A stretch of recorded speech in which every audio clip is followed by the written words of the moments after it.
नमस्कार मित्रांनो, आय.एस. अकॅडमीमध्ये आपलं स्वागत आहे. आज आपण खूप इम्पॉर्टंट चॅप्टर बघणार आहोत. याचा आपण पार्ट 1 याच्या आधीच बघितला आहे. ओके, अंतर्वक्र आणि बहिर्वक्र भिंग, कॉन्व्हेक्स आणि कॉन्केव्ह लेन्स ज्याला आपण म्हणतो. आता याचा आपण सेकंड पार्ट बघणार आहोत. तो आहे त्याचं जे काही सेकंडरी जो काही आपला पार्ट होता बाकी होता तो आज आपण याच्यामध्ये कव्हर करणार आहोत. ओके, तर बघा थोड्याशा काही कारणामुळे टेक्निकल इश्यूमुळे हा पार्ट येऊ शकला नाही, पण हा पार्ट आपण आज रिलीज करणार आहोत. ठीक आहे, चला तर आता स्टार्ट करूया. आता स्टार्ट करण्याआधी मी मागच्या कन्सेप्ट काही रिवाइज करणार आहेत आणि याच्यानंतर आपण स्टार्ट करणार आहोत. अजून आता महत्त्वाची बातमी, ज्यांना कोणाला अजून टेस्ट सिरीज लावायची असेल, खाली डिस्क्रिप्शन मध्ये लिंक दिली आहे. ओके, तर ते लावू शकतात आणि अवेल करू शकतात टेस्ट सिरीज. ठीक आहे, चला आता स्टार्ट करूया. आपण त्या दिवशी काय बघितलं होतं की सगळ्यात पहिले आपण बघितलं होतं की अपवर्तन. ओके, प्रकाशाचं अपवर्तन काय असतं तर आपण बघितलं होतं हे असतं जो रेड कलरचा आहे हा आहे आपाती किरण आणि हा आहे अपवर्तित किरण. ठीक आहे, आणि अपवर्तित किरणाने जो अँगल बनवतो त्याला म्हणतो आपतन त्याला अँगल ऑफ रिफ्रॅक्शन म्हणतो किंवा आपतन कोन हा असतो आपाती कोन. ओके, अँगल ऑफ इन्सिडन्स आणि हा नॉर्मल असतो. ठीक आहे, याच्यामध्ये आपण हे सर्व काही बघितलं, इन डिटेल आपण जाणार नाही, जस्ट एक कन्सेप्ट आपण रिवाइज करणार आहोत. तर भिंगाचे दोन प्रकार बघितले आपण, बहिर्वक्र भिंग आणि अंतर्वक्र भिंग. तर बहिर्वक्र भिंग आपण काय बघितलं का हा कडेला पातळ असतो आणि मध्ये फुगीर असतो. ओके, सर्वात जास्त जाड असतो हा मध्ये आणि एंडला हा पातळ असतो. आणि याच्यामध्ये काय बहिर्वक्र भिंगातून जाणारे सूर्यकिरण म्हणजे कोणतेही किरण असू द्या, सूर्यकिरण असू द्या, प्रकाश किरण असू द्या, कोणतेही किरण असू द्या, हे पॅरलल जातात म्हणजे याला समांतर असतात आणि पुढे जाऊन एका पॉइंट मध्ये भेटतात. त्याला आपण एफ असं म्हणतो. एफ आणि ओ आणि एफ याच्यातलं जे डिस्टन्स असतं याला आपण नाभीय अंतर किंवा याला आपण म्हणतो काय म्हणतो फोकल लेंथ म्हणतो. ठीक आहे, नाभीय अंतर किंवा फोकल लेंथ. आणि एफ ला आपण नाभी असं म्हणतो. याला लक्षात ठेवा, जिथे प्रकाश किरण एकवटतात. चला आता पुढे जाऊया अंतर्वक्र भिंगामध्ये, ज्याला कॉन्केव्ह लेन्स म्हणतो आपण. अंतर्वक्र भिंग कसे असतात, उलटे असतात. हे कडेला जाड असतात आणि मध्ये पातळ असतात. ठीक आहे, याच्या अंतर्वक्र भिंग मध्यापेक्षा कडेला जास्त जाड असतो. अंतर्वक्र भिंगातून सूर्यप्रकाश धरून त्या भिंगातून येणारी किरणे पसरत असल्याचे, म्हणजे बघा हा सूर्यकिरण चाललाय आकाशाला बघा इथे, आणि हा काय करतोय, हा एकवटत नाहीये कोणत्या पॉइंट मध्ये, तर हे सेंटर पासून लांब जातात आहे. ठीक आहे, म्हणून याला आपण काय म्हणतो अपसारी भिंग. आणि बहिर्वक्र भिंग असतो याला आपण म्हणतो अभिसारी भिंग. ठीक आहे, आता याच्यामध्ये केसेस होते आपले वेगवेगळे. तर इथे लक्ष द्या. इथे मी आता रेड कलर मध्ये दाखवतोय की जेव्हा प्रकाश किरण आहे ना, लक्षात ठेवा, कधीही लक्षात ठेवा, याचे रूल मी तुम्हाला सांगून ठेवतो. हा खूप महत्वाचा आहे. लेट्स अज्युम हा तुमचा आहे भिंग. ठीक आहे, आणि ह्या भिंगातून काय होतं, जर या ऍक्सिसला म्हणजे हा जो काही सेंटर ऍक्सिस आहे या अक्षाला समांतर असणाऱ्या प्रकाश किरण जात असेल, तर कधी लक्षात ठेवायचं, हा प्रकाश किरण सेंटर पर्यंत जातो आणि तिथून तो वळतो ह्या पद्धतीने, आणि तो ह्या पद्धतीने वळतो. सेम दुसरा जर प्रकाश किरण आला, तोही ह्या पद्धतीने जातो आणि तो ह्या पद्धतीने वळतो, पण हे सगळे एकाच पॉइंटमध्ये भेटतात. जसं की आपण ह्या डायग्राम मध्ये बघतोय बघा इथे, बरोबर. तिसरा प्रकाश किरण आला बघा, हा गेला, हा इथे एकाच पॉइंट मध्ये भेटला, हा गेला, हा इथेच भेटला. तर याच्यामध्ये लक्षात ठेवा, जो काही प्रकाश किरण ह्या अक्षाला समांतर असेल तो वळून तो एका पॉइंट मध्ये भेटतो, आणि तो पॉइंट जो असतो तो असतो फोकल किंवा ज्याला आपण म्हणतो नाभीमध्ये ते एकत्र भेटतात. ठीक आहे, तर ह्या पद्धतीने हा इथे जाणार, हा इथे परत इथे भेटणार, आणि ह्या पद्धतीने हा झाला. प्रकाशाचे नियम पण आहे, लक्षात ठेवा. प्रकाशाचे नियम काय आहे की जो समांतर असेल प्रकाशीय अक्षाला, तर तो काय होणार आहे, नाभीमध्ये एकवटणार आहे. आता याच्यामध्ये लक्षात ठेवा, याच्यामध्ये काय लक्षात ठेवायचं आपल्याला, आपण असं कन्सिडर केलं होतं की हे जे प्रकाश किरण आहे इथे कुठेतरी एक वस्तू ठेवली आहे या पद्धतीने. ठीक आहे, ती अनंत अंतरावर, किती अनंत अंतरावर, कोणत्याच अंतरावर नाही, खूप लांब ठेवली आहे, आणि तिथून जे काही प्रकाश किरण ह्या पद्धतीने येत आहे तिचे. ठीक आहे, आणि हे प्रकाश किरण जेव्हा येताना ह्या भिंगावरती पडत आहे, आणि भिंगावरती पडल्यानंतर काय होतं, हे समांतर जे काही प्रकाश किरण आहे ते एकवटतात एका पॉइंट मध्ये ह्या पद्धतीने, आणि जेथे ते एकवटतात तो पॉइंट हा असतो फोकल पॉइंट. आणि याच्यावरून आपण काय कन्क्लुजन मांडलं, जर पदार्थाचं स्थान हा अनंत अंतर असेल आणि हा कोणता लेन्स आहे, हा आहे आपला कॉन्व्हेक्स लेन्स, कॉन्व्हेक्सला आपण म्हणतो बहिर्वक्र भिंग. ठीक आहे, तर याच्यामध्ये पदार्थाचं स्थान किती, अनंत अंतरावरती, बरोबर, हा अनंत अंतरावरती आहे. प्रतिमेचं स्थान काय आहे की प्रतिमा इथे बनली, आपण त्याच्याबद्दल सांगितलं होतं की हा विरुद्ध बाजूस आहे. पदार्थ जिथे असेल त्याच्या विरुद्ध बाजूस प्रतिमा बनते. आणि सेकंडली प्रतिमे बाबतीत आपण काय सांगितलं होतं की बहिर्वक्र भिंगातून जी काही प्रतिमा मिळते ती पहिली गोष्ट असते वास्तव, नंतर असते उलट. ओके, आणि लहान, कारण वास्तव प्रतिमा ही दरवेळेस उलटच असते, आणि ही आपल्या इथे दिसते की एका पॉइंट मध्ये तयार होते. ठीक आहे, ती झाली बंधुमय. चला आता पुढे जाऊया आपण. जर पदार्थाचं स्थान हा 2F असेल, जर पदार्थाचं स्थान हा 2f च्या पलीकडे म्हणजे आता अनंत अंतरावर नसून 2f च्या थोडंसं पुढे नेलं आपण, तर याच्यामध्ये आपण काय करतो, दोन प्रकाश काढतो. की एक प्रकाश आपण काय बघितला, जर तो अक्षाला समांतर असेल तर तो असा f मधून जातो. कोणासाठी? बहिर्वक्र भिंगासाठी. आणि एक लक्षात ठेवा, जो प्रकाश किरण स्ट्रेट प्रकाशीय अक्षातून जात असेल किंवा प्रकाशीय मध्य याला जे म्हणतो त्याच्यातून जात असेल तर तो स्ट्रेट लाईन मध्ये जातो. तर हे दोन प्रकाश किरण आपण यूज करतो आणि ते ड्रॉ करतो. आता बघा, हा जो प्रकाश किरण आहे ना, तो समांतर आहे, हा या पद्धतीने गेला, हा इथून वळून काय होणार, एफ मधून जाणार, बरोबर. दुसरा प्रकाश किरण काढला जो काही प्रकाशीय मध्यातून जातोय, तो या पद्धतीने गेला आणि इथे जिथे मिळतात येते तिथे आपल्याला एक इमेज बघायला भेटते, ओके, किंवा प्रतिमा बघायला भेटते. तर ही प्रतिमा कुठे बघायला भेटते बघा, तर पदार्थाचं स्थान कुठे होतं, हा होता 2f च्या पलीकडे, बरोबर. F1 हा 2f च्या पलीकडे म्हणजे त्याच्या अजून पुढे होता. पण इमेज कुठे बनली आहे, f आणि 2f च्या मध्ये, बरोबर. f आणि 2f च्या मध्ये ही प्रतिमा बनते, लक्षात ठेवा. आणि प्रतिमा कशी बनते बघा, तर हा सरळ आहे तर हा उलटा आहे. कळलं आपल्याला की प्रतिमा जी असते उलट असते. सेकंड, ही प्रतिमा वास्तव असते. काय असते, वास्तव. सगळ्यात इम्पॉर्टंट वास्तव असते. आणि सेकंडली याच्यापेक्षा लहान झाली का नाही, ओके, म्हणून ही लहान झाली. ठीक आहे, चला पुढचे केस बघूया आपण लवकर लवकर. की जर पदार्थ 2f वरती असेल तर आता पुढची केस आहे आपली 2f वरती. F1 हा 2f वरती ठेवली आपण. तर इथूनही दोन प्रकाश किरण काढणार, एक काढणार प्रकाशीय अक्षाला समांतर, हे समांतर किरण गेले तर हे काय होणार, हे f मधून जाणार, बरोबर. या पद्धतीने चालले हे पुढे f मधून. पुढचा प्रकाशीय मध्यातून जाणारा एक किरण सरळ काढणार, तो सरळ काढला आपण, तो ह्या पद्धतीने चालला इथे आणि ते जिथे मिळतील तिथे इमेज तयार होणार, बरोबर. तर हा जो इमेज तयार झाली तर इथून आपल्याला कळतंय, जर आपण पदार्थ 2f वरती ठेवला तर आपल्याला इमेज 2f वरती भेटते, ओके. हे कन्फर्म मध्ये लक्षात ठेवा, एक्झाम मध्ये येतात आहे. आणि जेव्हा 2f मध्ये भेटते तर आपण काय बघितलं की जी प्रतिमा असते ना, पहिली गोष्ट ती असते वास्तव, ओके. दुसरी झाली उलट, बघा हा बाण असा होता तर असा झाला उलट, आणि त्याच आकाराची असते. त्याची साईज किती भेटणार आहे, जो आकार आहे तोच, कुठे, 2f वरती. चला आता पुढे जाऊया. पुढे अजून आपण केस बघितली याच्यामध्ये की जर पदार्थाचे स्थान 2f आणि f मध्ये असेल, ओके, हा झाला 2f आणि f, याच्यामध्ये जर मी प्रतिमा ठेवली, जर एखादा पदार्थ ठेवला आणि पुढे हा बहिर्वक्र भिंग ठेवला, तर त्याचं काय होतंय, मला काय कळतंय, सगळ्यात पहिले हा प्रकाश किरण पहिला जाणार, ओके, हा f मधून जाणार, पुढे पुढे आपण जाऊ देणार त्याला, ओके. त्याच्यानंतर दुसरा प्रकाश किरण काढला, जो प्रकाशीय मध्ये ओतून चाललाय तो असा जाणार आणि हे दोघं जिथे मीट होताना तिथं आपली इमेज बनणार आहे, बरोबर. तर मला इथून काय कळलं, ही झाली, हा झाला माझा पदार्थ आणि ही झाली माझी इमेज. तर सगळ्यात पहिले 2f आणि f मध्ये जर ठेवला तर पदार्थ, तर माझी इमेज कुठे बनते, 2f च्या पलीकडे बनते, बरोबर. 2f च्या पलीकडे या साईडला बनते. आणि सेकंड काय मला ऑब्झर्व होतंय की ही प्रतिमा सगळ्यात पहिले उलटी आहे, उलट आहे, उलट असेल तर वास्तव आहे, आणि वास्तव त्याच्यासोबत काय विशालित आहे, खूप मोठी दिसते मला, बरोबर.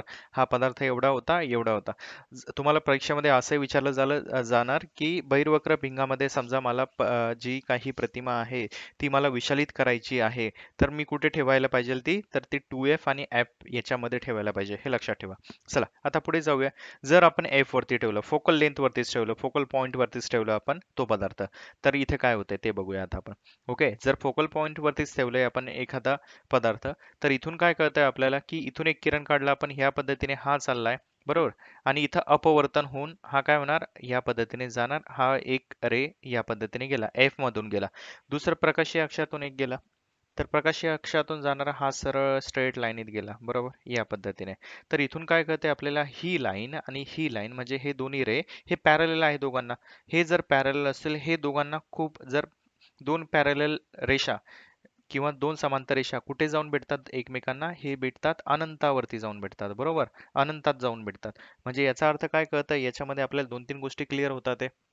की सगळ्यात पहिले की जर पदार्थ स्थान फोकल लेंथ वरती असेल, फोकल सेंटर वरती असेल, तर प्रतिमेचं स्थान सगळ्यात पहिले विरुद्ध बाजूस आहे, आणि हे जिथं मिळतील ना तिथं खूप मोठी प्रतिमा बनणार आहे, खूप मोठी, म्हणजे या स्क्रीनच्या खाली जातील आपली, बरोबर. तर सगळ्यात पहिले आपल्याला काय कळलं, ती उलट आहे, उलट आहे तर वास्तव आहे, आणि वास्तव नंतर सगळ्यात इम्पॉर्टंट आहे विशालित आहे, ओके. खूप जास्त विशालित, खूप जास्त, ठीक आहे. तर जर एफ वरती ठेवली तर आपल्याला खूप जास्त विशालित भेटते, ओके. चला आता, आणि प्रतिमेचं स्थान कुठं जाणार आहे, विरुद्ध बाजूस अनंत अंतरावरती, किती, विरुद्ध बाजूस अनंत अंतरावरती, ठीक आहे. हे झाले आपले आता कसल्या केसेस, बहिर्वक्र भिंगाचे. अजून एक केस बघा आता याच्यामध्ये, समजा इथं आपला ओ सेंटर असतो ना, आणि हा असतो फोकल लेंथ एफ, इथे ह्या दोघांच्या मध्ये समजा ठेवली तर आपण, तर याच्यामध्ये एक केस खूप इम्पॉर्टंट आहे, लक्षात ठेवा. जर आपण ती वस्तू इथं बघा मेणबत्ती ठेवली आहे आपण या पद्धतीने याच्यामध्ये, बरोबर, तर काय होणार, परत मेणबत्तीचा आपण एक किरण काढू, एक ह्या ऍक्सिसला पॅरलल, बरोबर, हे दोघं जाणार, हा परत एफ मधून या पद्धतीने जाणार, दुसरा जो आहे तो प्रकाशीय सेंटर मधून जाणार, तर तो ह्या पद्धतीने गेला. जर आपण इथे बघितलं तर हे दोन लाईन, हा चाललाय इकडे, म्हणजे बघा एक चाललाय असा आणि एक चाललाय असा या पद्धतीने, तर हे दोघं कधी भेटणार आहे का? कधीच भेटणार नाही, कारण हा एक भलतीकडे चालला आणि भलतीकडे चालला. तर आपल्याला काय करावं लागेल, तर आपण काय करतो की याचे जे एंड पॉइंट्स आहे ना हे वाढवतो मागे. बघा मी जे रेड कलर मध्ये दाखवतोय ना, हे एंड पॉइंट आपण वाढवणार आणि मागे वाढवणार ह्या पद्धतीने, दुसरे पण रेजचे हे एंड पॉइंट वाढवणार आणि हे मागपर्यंत नेणार. तर याच्यामध्ये काय झालं, हे कुठेतरी मीट होणार, बरोबर. तर आपल्याला असं प्रतीत होतंय, म्हणजे आपल्याला वाटतंय की हो हे मागं जाऊन मिळतात आहे. ओके. हे ज्या पॉइंटवर ते मिळतात ना, तिथं आपल्याला एक इमेज भेटते आणि ती इमेज जी असते ना, ती आभासी असते. ओके. आभासी, त्याच्यामुळे आपण त्याला आभासी म्हणतो. खरखुरी प्रतिमा नाहीये. कारण आपले याच्या आधीचे किरण कसे ह्या पद्धतीने मिटत होते ना, एका ठिकाणी मिट होत होते, म्हणजे ते जिथे भेटत होते ते, बरोबर. पण याच्यामध्ये ते भेटत नाही. आपल्याला असं वाटतंय की हे भेटतील आणि भेटल्यामुळे एक इमेज तयार होईल, तर ती असते आभासी प्रतिमा सगळ्यात पहिले. आणि कधीही लक्षात ठेवा, जी आभासी प्रतिमा असते ती असते सुलट असते आणि आपल्याला काय कळतं इथून, छोट्या मेणबत्तीऐवजी आपल्याला मोठी मेणबत्ती दिसते, तर ती दिसते विशालित. ओके. हे महत्वाचे होते आपले पॉइंट्स, याच्यामध्ये आपण बहिर्वक्रबिंगामध्ये आता कव्हर अप केले, जे काही आपल्याला एक्झामच्या दृष्टीने खूप जास्त महत्वाचे आहे. आणि मला वाटतं आता तुम्हाला चांगल्या पद्धतीने कळेलच, आपण खूप सिंपल लँग्वेज मध्ये सांगण्याचा प्रयत्न केला याच्यामध्ये. ठीक आहे, चला आता पुढे जाऊया आपण, की याच्यामध्ये आपला अंतर्वक्र बिंग आला, बरोबर. आता अंतर्वक्र बिंगामध्ये तशाच केसेस आहे, पण याच्यामध्ये खूप कमी केस आहे. आपल्याला काय इम्पॉर्टंट आहे ते लक्षात ठेवा. सगळ्यात पहिले अंतर्वक्र बिंग कसा असतो, एजेसला जाड असतो, मध्ये पातळ असतो, बरोबर. आणि अंतर्वक्र भिंगामध्ये हे जे काही किरण जात आहे ना, बघा मी इथे दाखवतोय, जे काही रेड हायलाइटेड मध्ये, हे या पद्धतीने जातात, कोणते parallel to the principal axis याला जे म्हणतात, किंवा प्रकाशीय अक्षाला जे काही समांतर आहे ते या पद्धतीने जातात. आणि हे जेव्हा याच्यातून पास होतात ना, काय होतं, आपलं बहिर्वक्र भिंगामध्ये हे असे जात होते, बरोबर. पण हे असे न जातात, हे जातात वरती. ओके. म्हणजे हे डायव्हर्ज होतात, हे लांब लांब जातात. सेम हा दुसरा जर किरण आला नाही ह्या पद्धतीने, हा परत जाणार वरती. त्याच्यानंतर खालचे जे किरण येतील ते ह्या पद्धतीने येतील इथपर्यंत आणि इथून जाणार खाली.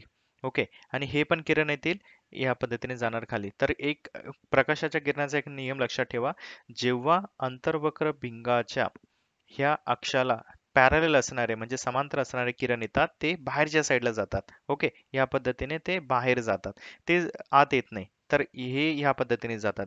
तर याच्यामध्ये आपण काय करतो, आपण असं कन्सिडर करतो, समजा हा जो किरण आहे मी मागं वाढवलं तर तो ह्या पॉइंट मध्ये एकत्र येईल, हा किरण मागं वाढवलं तर तो ह्या पॉइंट मध्ये एकत्र येईल, हा किरण मागं वाढवलं तर तो ह्या पॉइंट मध्ये येईल. आणि याच्यामध्ये आपल्याला कळतंय की कोणत्या तरी एका पॉइंट वरती हे एकत्र येऊन भेटतात, ते आपल्याला वाटतंय. लक्षात ठेवा, आभासी म्हणजे आभास होतोय आपल्याला की हे इथे येऊन भेटतात ते. आणि त्याच्यामुळे ज्या पॉइंटवर ते येऊन भेटतात ना, त्याला आपण म्हणतो नाभी. ओके. त्याला म्हणतो आपण नाभी किंवा फोकस. जो काही एफ इथे दाखवला आहे आपण, कळलं तुम्हाला एफ कुठे येतोय. आणि याच्यामध्ये काय कळतंय तुम्हाला, की इथे पदार्थ आहे तो काहीतरी अनंत अंतरावरती, तिथून किरण येत आहे आणि त्याच्याच साईडला इमेज बनते, इकडे बनत नाहीये. ओके. कुठे, पदार्थाच्या साईडलाच इमेज बनते, लक्षात ठेवा, ती दुसऱ्या साईडला बनत नाहीये. हा एक झाला. याच्यामध्ये पण दुसरा नियम लक्षात ठेवा की काय आहे, जर एखादा किरण प्रकाशीय मध्यातून जात असेल तर तो डायव्हर्ट होत नाही, तो सरळ जातो, असा गेला तर असा जाणार, असा गेला तर असा जाणार. ओके. या पद्धतीने. चला आता याचे आपण नियम बघूया, की याचे कोणते कोणते केसेस बनतात ते. आता सगळ्यात पहिले आपण नियम बघा, the ray passing passing through the focus will become पॅरल टू द प्रिन्सिपल ऍक्सिस. याचा अर्थ काय होतं, की आपण आता उलटी केस कन्सिडर करू, की प्रकाशीय, आता हा प्रकाशीय अक्ष आहे, हा आहे आपला बहिर्वक्र बिंग. समजा इथं आहे एफ. ओके. जर हा म्हणतोय की या एफ मधून एखादा किरण ह्या पद्धतीने याच्यामध्ये येत असेल, एफ मधून पास होणार एखादा किरण, ते प्रकाशीय अक्षाला समांतर असतात. सेम ही केस इथं एक्सप्लेन केली आहे. ओके. म्हणजे आपण जे उलट बघत होतो ना, प्रकाशीय समांतर असणारे, प्रकाशीय अक्षाला समांतर असणारे किरण हे एफ मधून जातात. आता हा उलटा म्हणतोय की एफ मधून जाणारे किरण हे प्रकाशीय अक्षाला समांतर असतात. सिंपल. सेम याच्यामध्ये बघा उलट गेलंय. आपण बघितलं होतं की प्रकाशीय अक्षाला समांतर, असं बघा, प्रकाशीय अक्षाला समांतर असणारे किरण हे लांब जातात, बरोबर. तर आता उलट कन्सिडर करा, लांबून येणारे किरण ह्या पद्धतीने जे काही किरण येतील, पण हे किरण कसे पाहिजे, की यांचा जो काही ऍक्सिस आहे ना, तो एफ मधून पास व्हायला पाहिजे. सगळ्यात इम्पॉर्टंट की हे पण फोकल लेंथ मधून पास व्हायला पाहिजे. जर किरण असे प्रकाशीय अंतर्वक्र बिंगातून गेले तर हे काय होतात, ऍक्सिसला पॅरलल जातात, ओके, किंवा समांतर जातात. हा एक झाला आपला नियम. चला आता पुढे जाऊया. आता जो काही नियम आपण डिस्कस केला तो त्याच्यावरती बघूया की एखादा प्रकाश किरण हा सेंटर मधून पास होत असेल किंवा ऑप्टिकल सेंटर, याला ऑप्टिकल सेंटर प्रकाशीय मध्य म्हणतो, याच्यामधून पास होत असेल तर त्याच्यामध्ये कोणतंच डिव्हिएशन येत नाही, तो सरळ जातो. ओके, त्याच्यामध्ये कोणत्याच टाईपचं डिव्हिएशन येत नाही, हे लक्षात ठेवा. चला आता केस बघूया आपण. याच्यामध्ये काय केस विचारली आपल्याला. केस खूप इम्पॉर्टंट आहे की पदार्थाचं स्थान. आता सगळ्यात पहिले आपल्याला सांगितलं आहे की पदार्थाचं स्थान हे अनंत अंतरावर, त्याच्यामध्ये पण बघितलं आपण अनंत अंतर, याच्यामध्ये पण अनंत अंतरावरती. लेट्स अज्युम इथं काहीतरी पदार्थ आहे असा तो, बरोबर, याच्यातून प्रकाश किरण निघाले आहे या पद्धतीने. हा बघा पहिला प्रकाश किरण आला, तो या पद्धतीने पुढे पुढे आला आणि पुढे आल्यानंतर आपल्याला काय कळलं, जेव्हा तो याच्यामध्ये जातोय ना तेव्हा तो अशा ह्या पद्धतीने वरती डायव्हर्ट होणार, बरोबर. हा तर गेला इकडे. दुसरा प्रकाश किरण येणार खाली, तो असा ह्या पद्धतीने आला आणि इथून हा गेला बाहेरच्या साईडला. ठीक आहे, आपण काय करणार की हा जो प्रकाश किरण गेलाय ना याच्या उलट्या साईडला आपण हे वाढवायचं आणि हे कुठे एकत्र येतात तिथं पर्यंत पॉईंट न्यायचा. हा पण प्रकाश किरण वाढवला आणि हा जो पॉईंट आला याला आपण म्हणणार एफ. ओके, हा झाला एफ. तर याच्यावरून आपल्याला काय कळालं की आता इथून आपल्याला कन्क्लुजन करायचंय की सगळ्यात पहिले पदार्थ किती आहे, पदार्थ अनंत अंतरावरती आहे, कारण हे पॅरल रेज येत आहे म्हणजे खूप लांब ठेवला आहे तो पदार्थ. तिथून आले प्रकाश किरण. हे प्रकाश किरण आल्यानंतर आपल्याला सगळ्यात पहिले काय सांगता येते की प्रतिमेचं स्थान कुठे आहे सांगा तर. प्रतिमेचं स्थान आहे पदार्थाच्या बाजूस, म्हणजे पदार्थ जिथं असेल त्याच्याच बाजूस एफ याच्यावरती किती कुठे फोकल वरती आपल्याला येत आहे, बरोबर. पदार्थ इथेच असेल आणि त्या साईडला आहे, इकडच्या साईडला नाही त्याच्या, बरोबर. त्याच्यानंतर याचं स्वरूप काय असेल, सगळ्यात पहिले हे किरण डायरेक्ट मीट होत आहे का नाही हे डॉटेड लाईनने आपण मिळवतोय, म्हणजे हे झालं आभासी सगळ्यात पहिले. आणि आभासी जी प्रतिमा असते ती असते सुलट. आणि हा इथं पॉईंट वरती एकवटतोय ना एकदम पॉईंट वरती, बरोबर. जी वस्तू होती खूप मोठी होती, तो पॉईंट दिसतोय आपल्याला, तर ही असते खूप लहान, खूप लहान होऊन जाते, खूप खूप खूपच लहान, आपल्याला तो पॉईंट दिसतो फक्त. ठीक आहे, ही झाली पहिली केस. पुढची केस बघा, आता याच्यामध्ये दोन केसेस आहे याच्यामध्ये. पुढची केस काय, जर पदार्थाचं स्थान आहे, हा अनंत अंतर नाहीये, हा 2f च्या पलीकडे, किंवा आपण याला म्हणू शकतो, ठीक आहे 2f च्या पलीकडे नका घेऊ. पदार्थाचं स्थान काय आहे इथे, इथे लिहितो मी पिवळ्या याच्यामध्ये लिहितो, एक मिनिट, की पदार्थाचं स्थान जो आहे अनंत आणि प्रकाशीय मध्य. ओके, प्रकाशीय मध्य आणि अनंत. अनंत याच्यामध्ये जर असेल, म्हणजे कुठेही ठेवा तुम्ही, इथे ठेवा, इथे ठेवा, किंवा कुठेही ठेवा.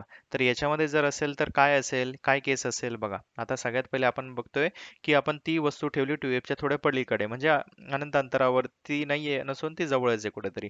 तर याच्यामधून सगळ्यात पहिले एक प्रकाश किरण आहे, ह्या पद्धतीने बघा रेड मध्ये दाखवतो मी, हा गेला पुढे पुढे जाणार जाणार इथपर्यंत येणार आणि इथून काय होणार की बाहेरच्या साईडला वळणार, बरोबर.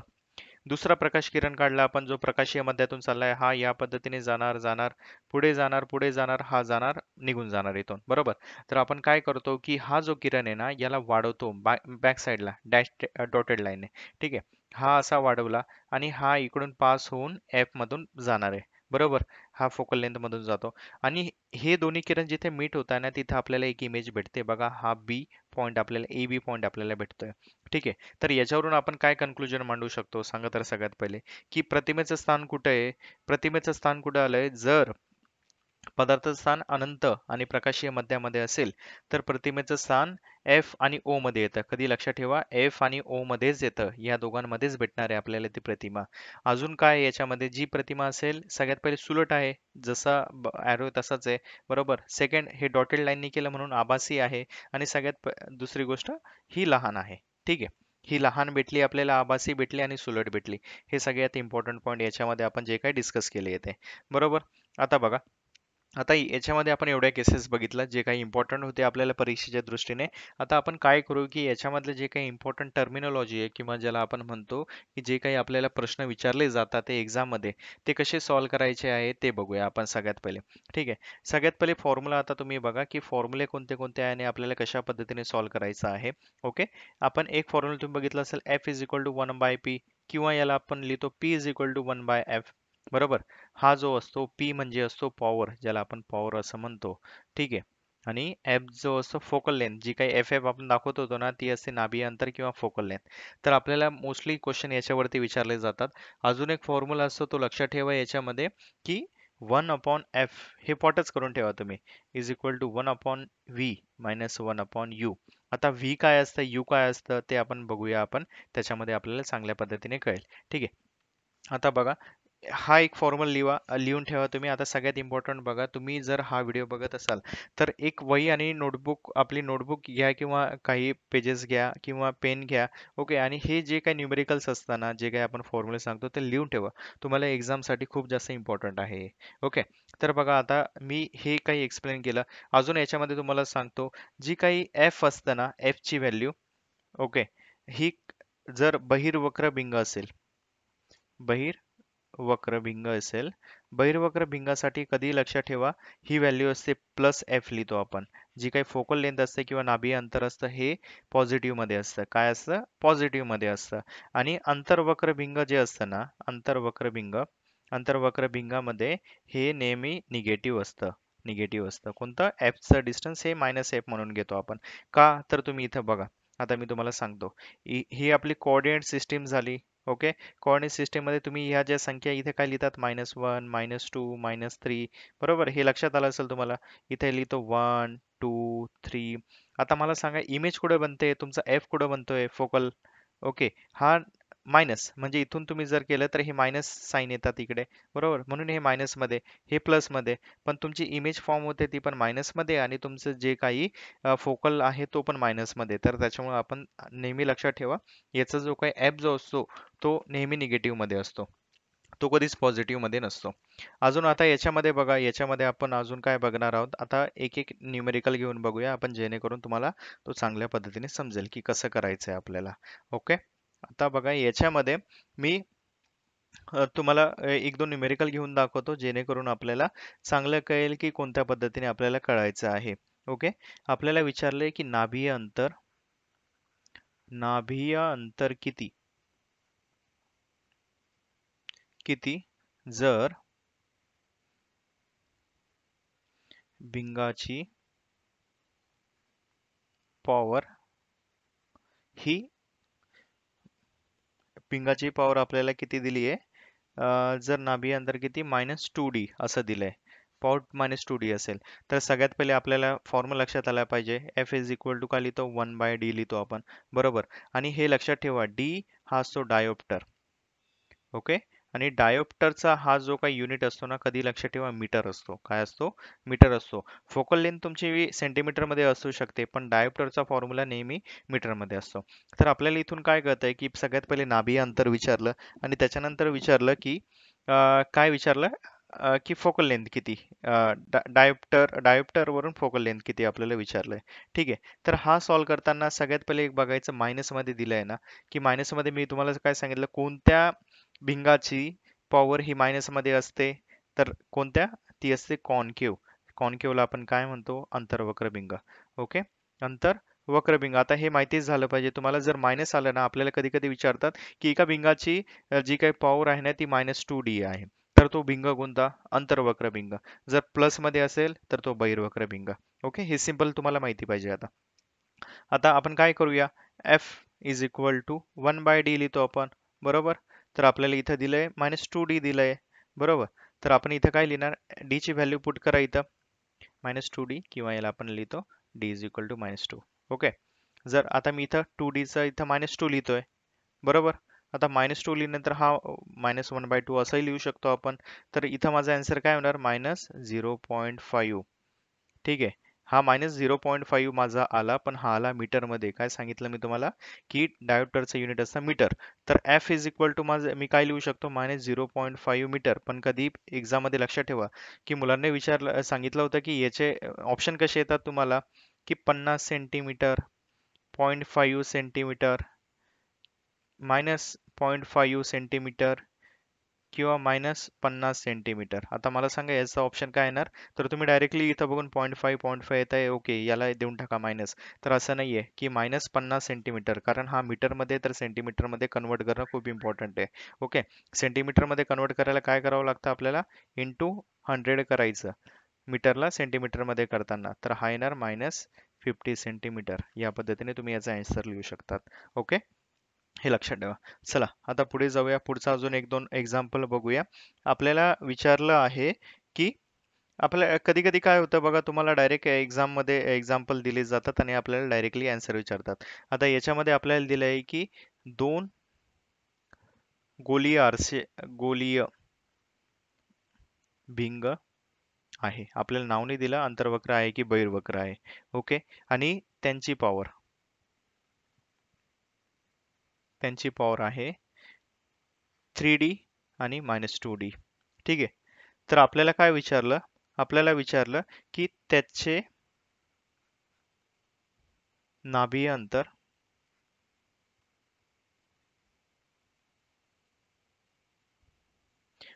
अंतर विचारलं आणि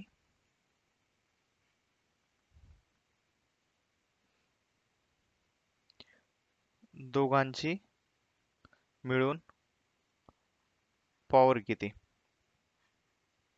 आता आपल्याला विचारलंय की दोन काहीतरी असे भिंग आहे. ओके, या पद्धतीने मी मांडतो.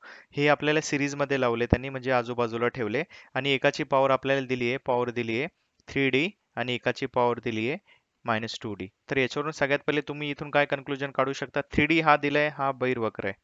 ठीक आहे, का पॉझिटिव्ह आहे. हा झाला बहिर्वक्र, हा झाला अंतर्वक्र. ओके. अंतर्वक्र का, तर मायनस मध्ये आहे. तर ह्या दोघांची पॉवर जेव्हा काढतो ना आपण, पी नेट, ज्याला पी नेट म्हणतो आपण, हे असतं P1 प्लस P2. कसंही करा तुम्ही, P1 plus P2 directly power add होते यांची. तर हा P1 काय लिहितो मी, 3D लिहितो, मायनस P2 प्लस आहे ना, प्लस -2D. काही काहींना ह्या गोष्टी कळत नाही, त्याच्यामुळे मी इथं लिहितोय. मग हा झाला 3D -2D, हा झाला 1D. बरोबर. पी आपल्याला पी नेट भेटला की दोघांचा मिळून जो काही पॉवर येणार आहे ती येणार आहे 1D येणार आहे. आता आपल्याला फोकल लेंथ सांगितली, नाभी अंतर सांगितलं, तर एफ इज इक्वल टू काय आहे, 1/d. बरोबर. हा पॉझिटिव्ह मध्येच आला ना, आपला निगेटिव्ह मध्ये नाही आला. बरोबर, इथं निगेटिव्ह मध्ये आला असतं तर आपण लिहिलं असतं.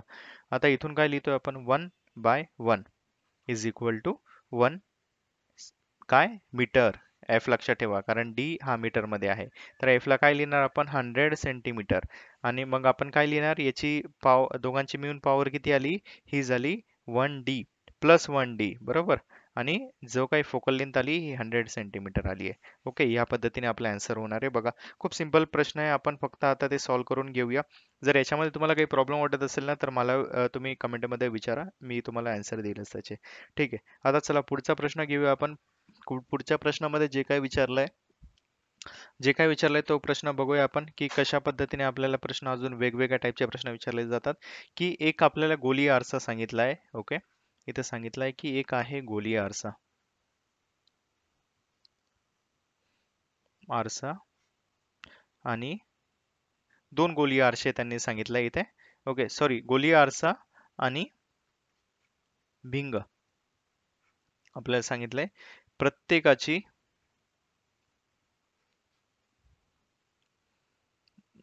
नाभी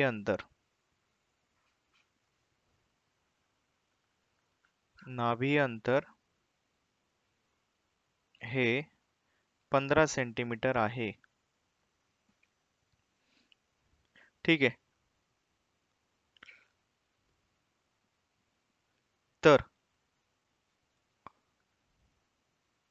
आरसा आणि भिंग कोणत्या टाईपचे आणि भिंग कोणते, असं एक जस्ट मी तुम्हाला एक एक्झाम्पल घेतो इथे. ठीक आहे.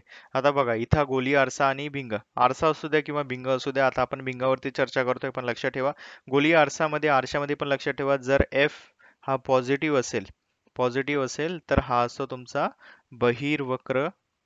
बहिर्वक्र भिंग किंवा आरसा हे दोघांचं सेमच आहे, आरसा किंवा भिंग. ओके. आणि एफ हा जेव्हा निगेटिव्ह असेल, हा असेल अंतर्वक्र आरसा किंवा भिंग. तर आपल्याला काय सांगितलं, अंतर किती आहे, पॉझिटिव्ह मध्ये दिलं ना, 15 सेंटीमीटर दिलं आहे. तर इथून काय कळतंय आपल्याला, हा बहिर्वक्र भिंग आहे आणि बहिर्वक्र आरसा आहे. ओके, दोघं आहे, लक्षात ठेवा, एक बहिर्वक्र भिंग आहे आणि बहिर्वक्र आरसा आहे. खूप सिंपल प्रश्न आहे. या पद्धतीने आपले प्रश्न आपल्याला एक्झाम मध्ये आले आहे, मी तेच प्रश्न घेत आहेत आतापर्यंत जे काही विचारले गेले इथे. ठीक आहे. आता याच्यामध्ये एक अजून आपण प्रश्न बघूया, की एक आपल्याला सांगितलं की अंतर्वक्र भिंग आहे. ओके, माझं अक्षर काही मी आता चांगलं लिहित नाही, फक्त समजून घ्या की काय आहे. अंतर्वक्र भिंग आहे की ज्याचं जो काही दिलंय ना आपल्याला 20 सेंटीमीटर ही नाभी अंतर आहे. किंवा आपल्याला एफ इज इक्वल टू 20 असं देतात डायरेक्टली. ओके, हे लक्षात ठेवा तुम्ही. हा, आणि त्याची प्रतिमा त्याची प्रतिमा 15 सेंटीमीटर वर बनते, तर पदार्थाचे अंतर किती? ओके, आता याच्यामध्ये काय करायचं, हा अशा टाईपचा प्रश्न आला ना आपल्याला, तर याच्यामध्ये एक सिंपल लक्षात ठेवायचं, डायग्राम काढायची. डायग्राम शिवाय आपल्याला काही ऑप्शन नाहीये.